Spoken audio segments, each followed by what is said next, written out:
Based on Waka's hints and tips, Amy and Isshin went back to Shinsu Field, and when they have arrived at the location, thunderclouds have covered up the sky. By following the mark from the map, they found a cat statue, used the climbing wall brush, and able to get to the upper part of Shinsu Field.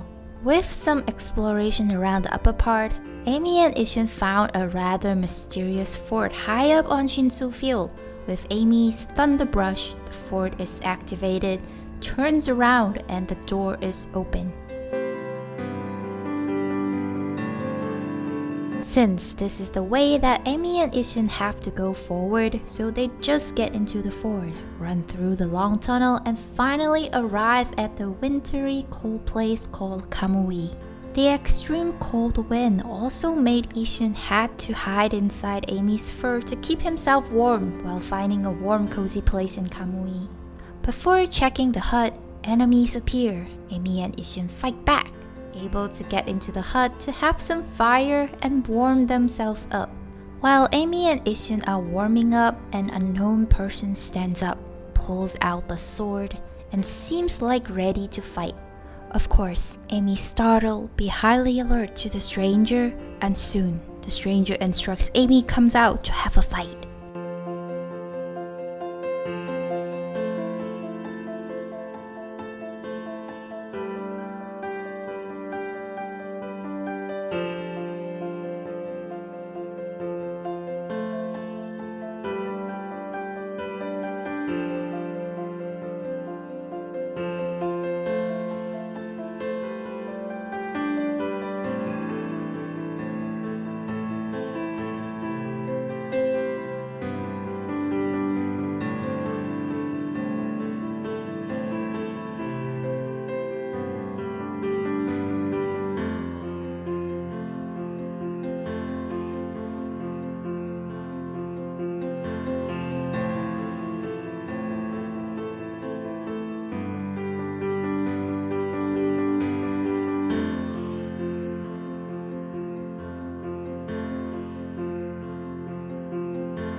After the battle, the stranger reveals himself as Oki, the warrior of Oina tribe.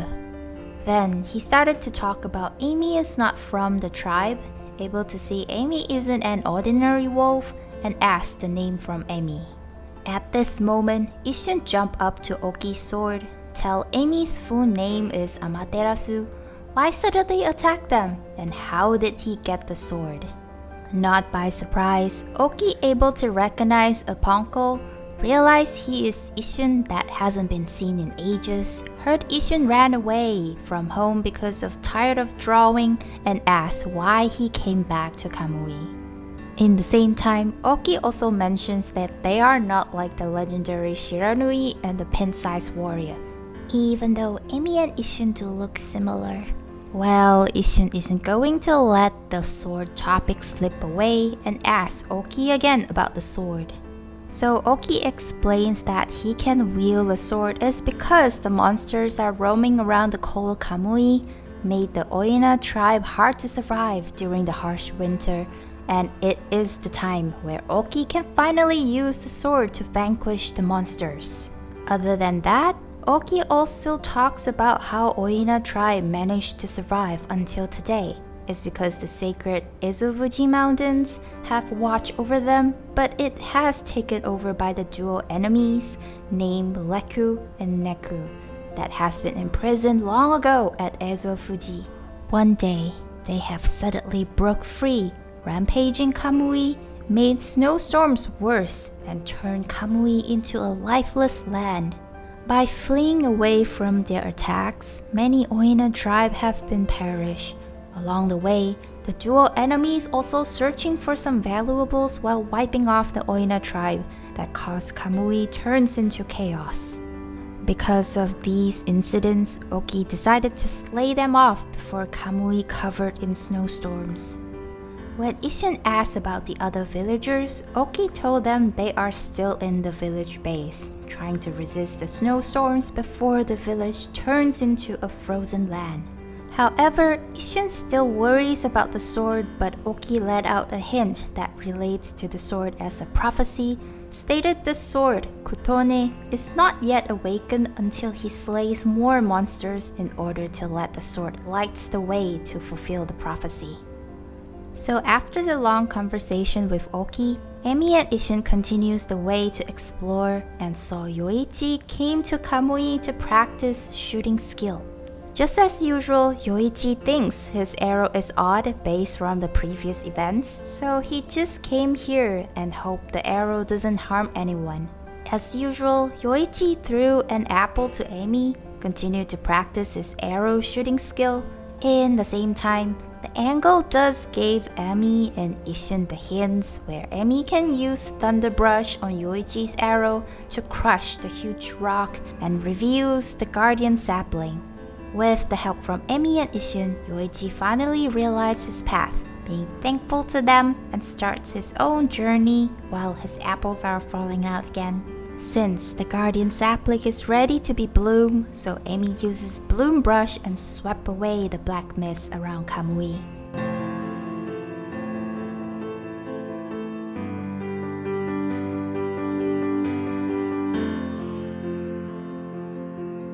After Kamui is restored, Emi and Isshin able to explore more around Kamui, like feeding animals, meeting Kokari and Ume, open chests, visit dojo, fight enemies, and some other things that they can find around the cold place.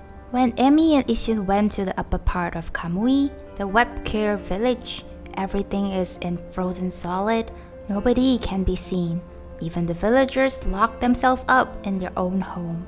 To find someone that is still alive around the village, Emi and Isshin look around and finally saw a person is standing in front of a house. By trying to approach the person, suddenly the person speaks, stops them from getting close to the house, shouts out his name, Samiko the Oina warrior, for trying to scare them away from the house.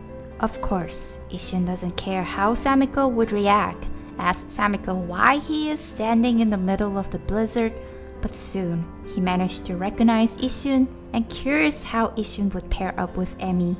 As unpleasant conversations goes by, Isshin started to get impatient towards Samiko and demands him to let him pass to see the chief. Unfortunately, Samiko denies it, stated himself as the new chief, transformed into a wolf, and shoos them away. Since Isshin wants to know where is Kemu, the previous old chief, but all the answers he gets from Samiko is only Kemu has hidden somewhere for his own safety to prevent enemies finding him for assassination. With no other choices, Emi and Isshin have to go back to Kamui. Suddenly, another villager named Kai stops them, instantly recognizes Isshin, talks about the village is still the same except for the horrible blizzard, and invites them into the house so they won't freeze. Once Emi and Isshin are in the house, Kai transforms back into human form, introduced herself, and started to talk about the origins of the duo enemies. They used to be locked up within Wauku's shrine by a brave Oina hero many years ago. One day, the duo enemies break loose, cause Kamui into chaos. Kemu, the old chief, tried to appease them, but it has failed. Fortunately, Samiko able to save Kemu in time, but it just ended up Ezofuji became worse with the duo enemies' violence. Because of this incident, Kamui has turned into a frozen land. Samiko has to protect the village and Kemu. Since there is nobody from the village can do anything, Kamui has suffered with the cruel blizzard fate. Meanwhile, Kai also mentions some informations about the earthquake from Shinsu Field. Evil force has landed in Kamui from the south, land of hidden darkness, as the legend being told where the enemies are born from Kamui. When Kai finished the story, she hints the black mist that came from the south, vanished into Wauku's shrine, might have made the blizzard worse than before. Soon, Isshin asks Kai about the sword that Oki took. She seems surprised at first, but continued to tell them Oki actually took the sword without permission after Samiko became the new chief. The villagers try to persuade him, but Oki insists he will use the sword to vanquish the enemies. Even though Oki is strong, but Kai still worries about his safety. As Isshin asks Kai about Samiko, she explains Samiko knew Oki's doing, even when the villagers are angry towards Oki. Since Samiko does believe in Oki, so he will wait for Oki to come back to the village. After hearing the explanation from Kai, Isshin's still angry about how Samiko treated them, but soon, Kai told Emi and Isshin about the recent missing person, Lika. Kai's little sister suddenly disappeared from the village. The villagers tried their best to search but couldn't find Lika anywhere and began to worry if the enemies have taken her because of her special abilities. Suddenly, Camel's howl can be heard from a distance. Without wasting any time, Emi and Isshin quickly rushed to the chief's house and found Kemu is sleeping on the floor. While Isshin is talking about Kemu stands up, thought someone is talking behind his back, and angrily chasing after Emi and Isshin. Well, to get away from Kemu's slap, Emi uses her brush to stop Kemu, realize Isshin is here, and tease him a bit for fun. So back to the topic. Kemu actually wanted to see Emi, hope Emi would find Lika before anything goes bad. To further explain more details about Lika, Kemu continued to tell Emi and Isshin how Lika has gained spiritual power all these years, even greater than Kemu, and made Lika become an important person to save Kamui. In the same time, Lika also the person able to use her power to activate the Ezo Fuji, two volcanoes to warm up Kamui. Since the disturbance of the dual enemies, Kamui is getting weaker and colder when the day passes by. Kemu really hopes Lika can be saved by Emi and Isshin so she can recite the volcanic incantation. To get more information from Kemu, they able receive a new info that there is one place nobody dares to go called the Yoshpet, the mysterious forest.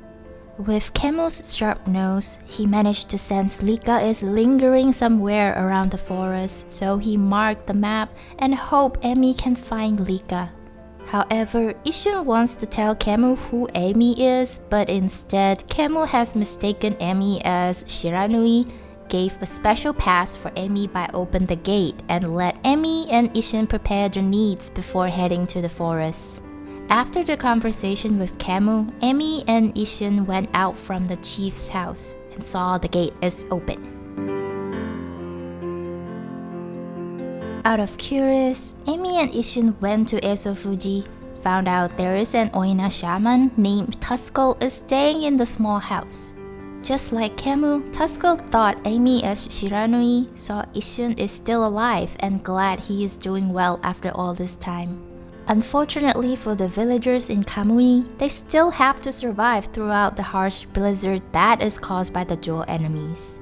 When Isshin asks Tuskel about enemies and Lika, Tuskel explains the other enemies are currently shutting themselves up in the Wauku shrine, causing lots of troubles, but thanks to the Afun gate, the other enemies still locked up in the shrine. As similar as Kemu's worries, Tuskel worries the enemies have been revived when the black mists travel back from the south, since the evil energy flowed into Kamui as if something is about to wake up. In the meantime, Tuskel also mentions about how Kamui is called the birthplace of evil since there are different kinds of monsters centralized in Laoji Lake. With all that being said, Isshin started to remember what his grandpa told him about the Ark of Yamato that fell from the heavens into Laoji Lake many years ago. High up upon the faraway land called Celestial Plain where the gods, aka Celestials, live. But one day, the Ark has crashed down into the lake as if something is chasing them. But little did they know, the whole Ark is on board with hordes of enemies. Being consumed by the enemies, Celestials have been vanquished, led to the downfall of the Ark, and spread the evil to the land. Even to this day, many enemies still emerge from the lake. When Tuskel listened what Isshin had told about the story, she adds in one more detail to the story, which is one celestial, has survived from the incident, fled to Nippon, and hiding somewhere around the place. Till this day, the reason why the enemies still emerge from the lake is because Ruler of Darkness is searching for the only survived celestial. Of course, nobody knows if this is true or false, since it is just a legend, but we all know who it is. Whatever it is, Tusko believes the Ark of Yamato is behind the chaos around Kamui. After the whole conversation about the Ark, Tusko realized Amy and Isshin have the permission from Kemu to get into the forest, so she gave them the Oina crest, Sewa Prolo, for better access and hope they can find Lika. When Amy and Isshin are ready to get into the forest, they met Kai outside, seems like waiting for them to see if anything happens with the meeting with Kemu. By telling Kai they will go to the forest for finding Lika, Kai wonders if Isshin is going back to where he came from. But Isshin insists he won't be going back and makes sure they will find Lika in no time. In order to save more time, Kai volunteers herself as the lead to help them, explain the Day of Darkness aka solar eclipse will be here soon, that happens every 100 years, and Kamui will be in grave danger if they don't find Lika within a few days. Kai knew Amy isn't a common wolf, hoped Amy would help the village, transform into a wolf, and went to the forest. After having a short conversation with Kai, Amy and Isshin rush to the forest with Oina crest, so Waka is waiting for them in front of the forest, talking about the Ark. Finally meet Kai and follow her into the deep forest. Within the time limit, Amy and Isshin able to get through the mysterious forest and found a small village named Pongtan. With Isshin's simple explanation, suddenly Lucky Mullet appears, wants to help Amy by shrinking her into tiny size to get into the small village. Of course, Isshin doesn't want to go in because of his own reasons, but Amy still says yes and let the Lucky Mullet does the magic.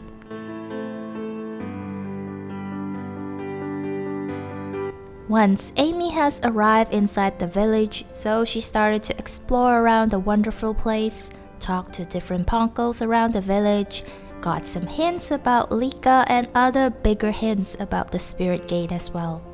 In the same time, Amy also go up to the Punkle's chief's house, have some wolf to Punkle guards special conversations, and finally has some one-on-one meeting with Ishaku.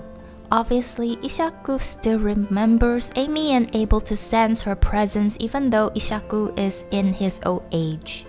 As Ishaku self-proclaimed as legendary swordsman, he's starting to talk about Amy, the 13 brush powers, not enough power to defeat the power of darkness, curious how Amy gets here, explains about celestial envoys, and tells Amy that he is the 6th celestial envoy.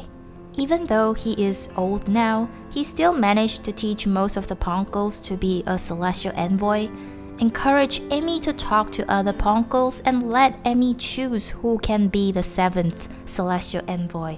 Also some hints about Amy's power too. By looking at Amy's calm face, Ishaku knew Amy is thinking about the Spirit Gate, warns Amy not to open the Spirit Gate because it will bring misfortune. Another self-proclaim about himself not having a grandson. Yes, Isshin is his grandson. And mumbling how angry he is towards Isshin. After Amy got all the informations from the village, pops back out again and meet up with Isshin again. Well, like grandpa to grandson, Isshin immediately knew Amy's expression and tells her the dangers of the Spirit Gate where Lika went into. Suddenly, another Punkle, Mia, appears, found Isshin is back again, hoped Isshin would be back and be a celestial envoy. But instead, Isshin doesn't like the idea and rather to be free. With Isshin's harsh answers, Mia definitely sounds sad and still tells Amy and Isshin about if there is no celestial envoy, God's power will be powerless. Ignoring Mia's words, Isshin has decided to go to the Spirit Gate to find Lika. Without looking back to Mia and the village, Emi and Isshin went into the inner forest, getting through another path of the forest within the time limit, and finally arrived in front of the spirit gate. When Emi and Isshin saw the spirit gate, Isshin explains that it is here a really long time ago. Nobody knows who built it or even made it, and being guarded by Ponko chiefs throughout the generations. Since Lika is on the other side of the spirit gate, Isshin has no choice but to open the gate and get Lika back. After Isshin opens the gate by using his sword, golden light is shining from the other side, not knowing what will happen next. Suddenly, Oki appears from behind, wanted to get into the spirit gate as well to activate the power of Kutone. Based on his own beliefs to Kutone, Oki decided to go into the spirit gate, but Isshin warns him it would be dangerous since they don't know what will happen behind the spirit gate. Without hesitation, Oki went into the other side. Soon, Amy and Isshin follow Oki as well. Just then, the spirit gate closes itself while the unknown journey begins. Once Amy, Isshin, and Oki have arrived at the other side, surprisingly, the place isn't that horrifying as they imagine, but instead, Isshin instantly recognized this place looks a lot like Kamiki village. As for Oki, he mentions he never been to the south before, thinks this will be a good opportunity to use Kutone, and runs away to explore. Of course, Amy and Isshin can't stop Oki for finding something to slash, so they have no choice but to explore around the Kamiki village. As soon they have run a few steps away from the spirit gate, they saw a small kid standing in front of them, introduce herself as Wood Sprite, Sakuya, in kid's tone. At first, Isshin is confused, but when Sakuya mentions she is the Wood Sprite and talks about Kamiki village, Isshin realized they are indeed in Kamiki village, but it is in the past. To get more information by exploring around the past Kamiki village, Emi and Isshin run around, saw a person that looks like Susanoo is sleeping on the ground. With a bump from Amy's headbutt, the person wakes up and thought Amy is Shiranui. Confused by the situation, Isshin still doesn't understand what just happened, but instead the person points to the full moon, saying today is the day where Orochi wants the human sacrifice as offering. Suddenly, the sinister air is filling up the village, also made Amy sensing a dangerous presence is around the corner. But unfortunately, the person didn't realize Amy isn't on Orochi's side, stated his name is Nagi, and wants to fight Amy. At this moment, Isshin realized they are in the past when they have stepped through the spirit gate. With no other choice, Amy has to face Nagi with a fierce battle.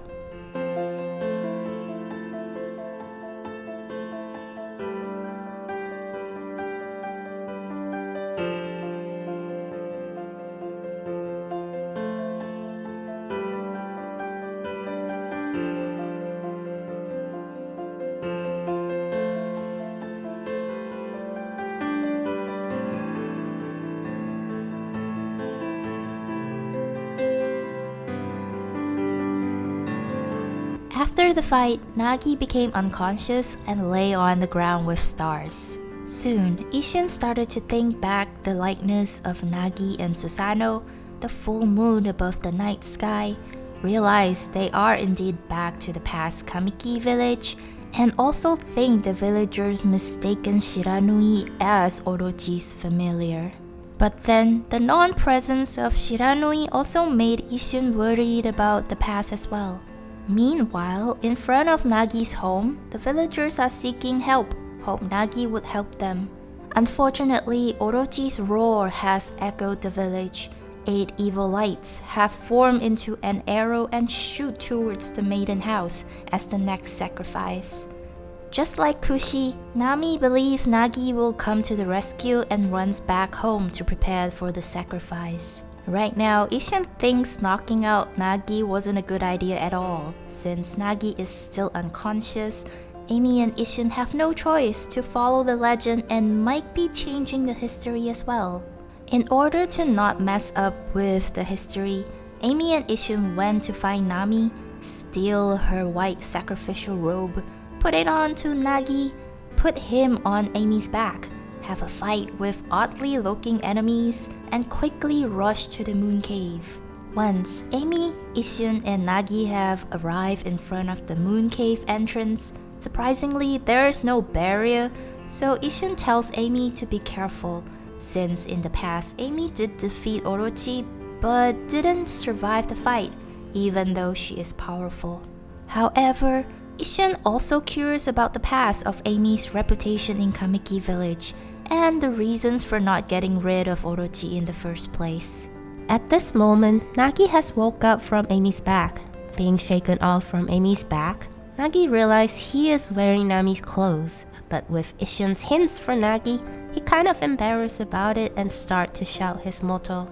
Suddenly, the ground is shaking. Environment became dark. Orochi appeared from the moon cave and snatched Nagi away. When Amy and Issun about to rush in to save Nagi, just then, Orochi threw Nagi out from the moon cave as he is not the sacrificial maiden. Just like in the future, Moon Cave's barrier has sealed up the entrance. With no other options, Amy and Issun run into the Moon Cave, pick up the 8 purification sake, and rush into Orochi's domain. When Amy and Issun have arrived, they saw Oki is standing at Orochi's stronghold, and even saw Lika is laying unconscious in the middle of the place. As Orochi appears, Oki eagerly to use Kotone to fight. In the same time, Issun also worries about Oki and quickly pour the sacred sake into the pit for Orochi to get drunk. So, another Orochi fight begins.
After the battle, Amy wants to finish off Orochi, but instead, Oki jumps out from the side and trying to use Kotone to kill Orochi.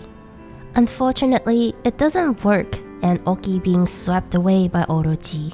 By the time Orochi is ready to kill Oki, Nagi appears, said his famous words, jumped down from above, and determined to kill Orochi. As Nagi came forward to Orochi, just like the legend said, Emi draw a new moon, grants Nagi's sword some blessing, and slay Orochi into pieces.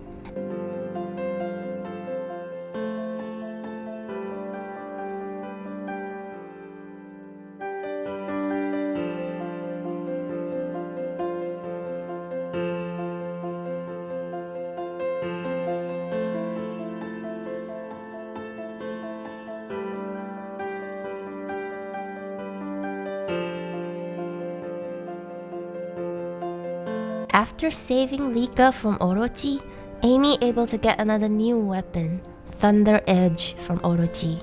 Soon, the narrator speaks again, as Nagi has slayed Orochi by using the shimmering golden sword. Nagi named the sword Tsukuyomi and sealed up Orochi for 100 years in the moon cave. Meanwhile, Rika has regained her consciousness and back to normal. As for Oki, wounded by Orochi's attack, feels angry and humiliated, runs away in the dark, make sure no one can see him. When Emi and Isshin are ready to go back, Nagi still holds his pride for slaying Orochi and keeps laughing about it. Suddenly, another earthquake is here again. A black cloud forms above Nagi, even though Isshin tries to warn him, but the black cloud has made a huge rock and smashed onto Nagi. With the white light shines within the huge rock, Nagi realizes he is saved by the past Amy, aka Shiranui. Of course, another little bouncing friend, aka the young version of Ishaku, warns the future Amy and Isshin to run away while they can, since the place is about to crumble down. By lifting away the rock, Shiranui is heavily wounded. Without thinking too much, Nagi quickly grabs Shiranui and escapes back to Kamiki village. As shocked as Isshin was, Amy quickly picks him up and runs away back to their own timeline. Once they have went back to the forest, Isshin finally realized Shiranui is actually Amy in 100 years ago, and the rest is the history. Soon, Rika talks and confused with the situation. When Isshin asks Rika what happened to her, she mentions two owls appear in her dream, guide her to the spirit gate and left her in the past. Meanwhile, as the solar eclipse is getting near, Isshin started to worry about Amy and hope Rika able to recite the volcanic incantation. Well, even though Rika doesn't know what volcanic incantation is, but still able to mimic Camus to activate the volcano. Without wasting any time, Amy let Rika sit on Amy's back and quickly rush back to Laochi Lake, but unfortunately, nobody is around the altar.